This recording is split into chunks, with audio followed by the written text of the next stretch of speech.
10 दिन का एक बेहतरीन प्लान बनता है। वीडियो पूरी देखें, आप अंडरस्टैंड कर जाएंगे। पहले 2 दिन आप इस्तांबुल को देते हैं, इस्तांबुल कवर।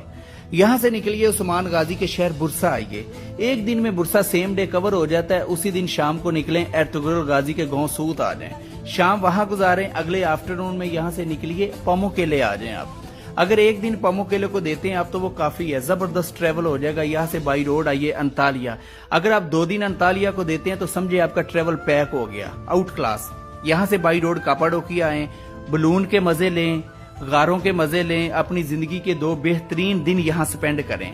और उसके बाद आप यहाँ से एक हेल्दी ब्रेकफास्ट करें और बाई रोड 4 घंटे का ट्रेवल करें और कूनिया आ जाएं।